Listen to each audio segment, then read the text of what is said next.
right, so here's a question from Samir, and he says, "Hi Rob, between the Godox V860iii and the Godox V1, which of them do you recommend?" All right, so these flashes are virtually identical in every way. They have the same output power, I think it's like 76 watts, same sync speed, same menu system, same triggering system.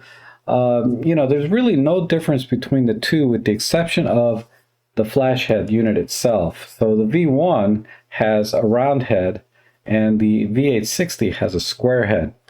I don't have the V860 because I bought the V1 instead.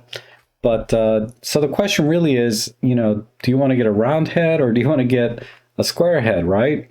So let me talk about the differences between the two and what I found in my use. All right, let's just start with the light output in general. Assuming you're going to be using the flash, say, just on camera, bare with no modifiers, or maybe you're just holding it off camera, via radio trigger. But generally speaking, the light output on a round head is going to be more evenly distributed in a circular pattern, right? Obviously. And the hotspot in the center is mitigated quite a bit with this particular model. It does a good job at spreading the light. So you do get a pretty nice even distribution of light. There's still fall off towards the corners, but it's a very, very nice round even light. Now, it's not going to eliminate harsh shadows because this is still a very small light source. But anything you do illuminate will be pretty much evenly illuminated, in the entire frame. All right, now the square heads, and I guess I should call them rectangular heads, but whatever it's called, this is going to give you a rectangular output of light, just meaning that the light fall off at the tops and bottoms will be more than on the sides. And it's not as big a deal as you might think because our sensors are rectangular, right? They're 3x2 or 4x3. So just by the nature of the physical size or dimensions of our sensors, that light fall off is mitigated quite a bit anyway. But that said, it's still visible. I'll do a little side-by-side comparison here, and you can see that I'm standing, about 2 meters away, and I'm using a standard 50mm equivalent lens, and the light fall off is very obvious. But another thing you'll notice is that the light output is much brighter on the rectangular head. And the reason for that is because the light is more focused, more projected forward than the round head. So if you need to illuminate something at distance, right, the rectangular head is going to give you more light on the subject than this one because this spreads out the light evenly almost immediately. You can see this huge diffuser already built into the light. Whereas this one, this is, I guess they call this a Fresnel lens or whatever, but whatever it is, this light's more focused, right? And you also have zoom capability on both. The V860 has a zoom capability, basically it's going to cover a field of view between 20 millimeters and 200 millimeters, I believe is what the spec is.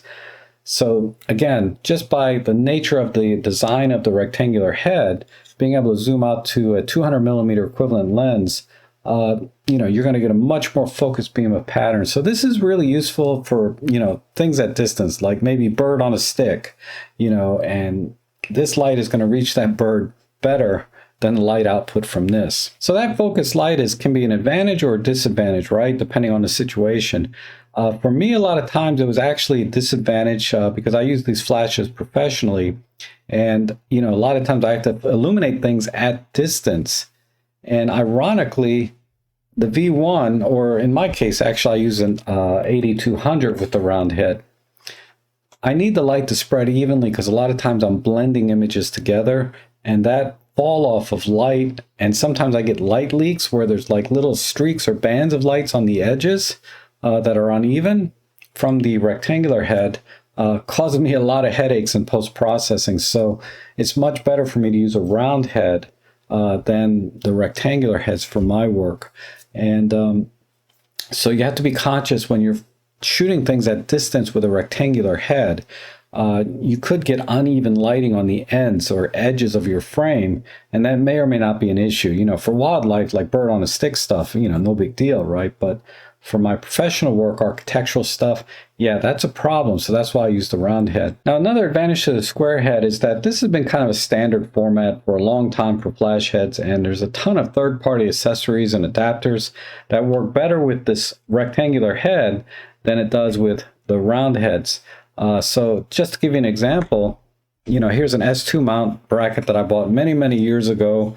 It's a Bowens mount adapters, and you can see how easily the square head's going to fit inside here for mounting any kind of flash with a square head. Whereas, you know, my round head, my V1, you're not going to fit, you know, a round object into a square hole, right? Now, these days, there are a lot of light modifiers that will work with the round heads just fine. There's just not quite the selection there is with the square heads. And I'll show you an older one here that I have, you know, a nice round opening for my round head. So it fits right in there.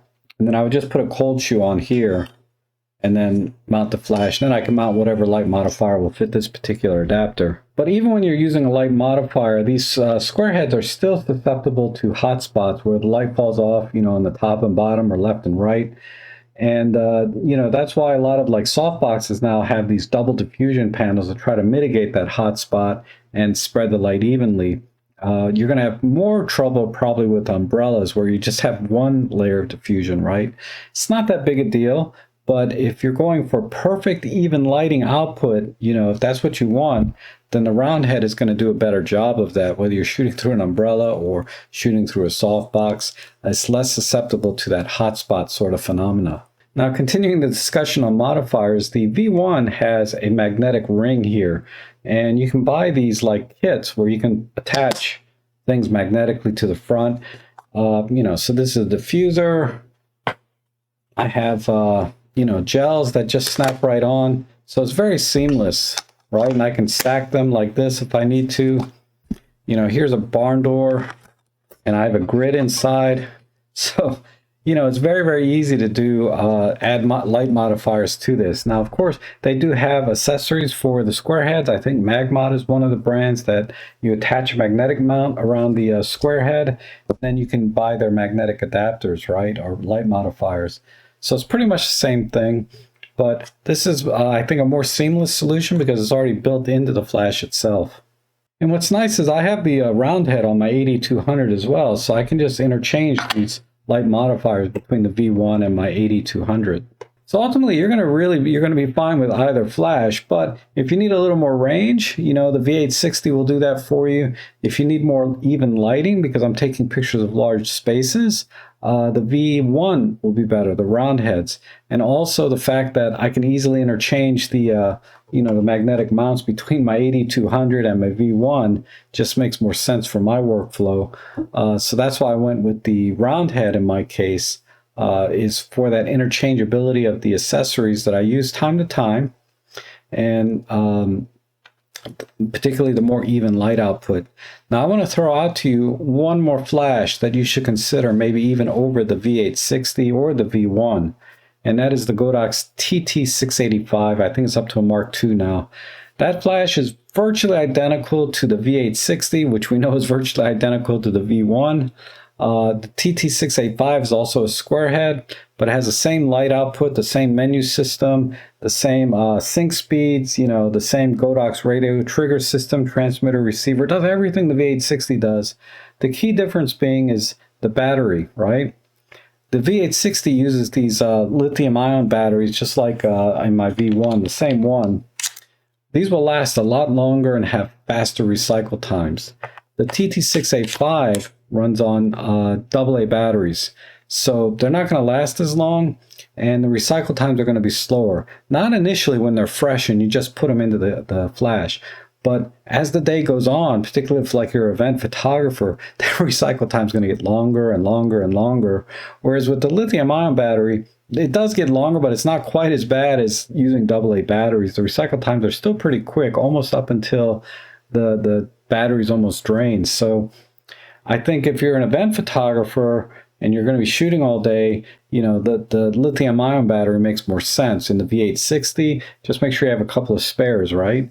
If you're just starting out, you know, you can save a ton of money. I think the TT685 is like $100 less than the V860, and it's virtually the same flash. Oh, actually, there's one other thing it doesn't do. It doesn't have a modeling light. And again, that's not a big deal either. You don't really need that, and they're never bright enough anyway. Particularly if you're going to be shooting through a modifier. But yeah, check out the TT685. I'll have my links down below for that flash as well. Right now, I saw it for like $129 versus, you know, the 860 is $229 and this is like $259. So it's quite a big jump in price, right? And with all the money that you save with the TT685, you can use that to buy a light stand and a softbox, or maybe even buy a second TT685, so you have two flashes.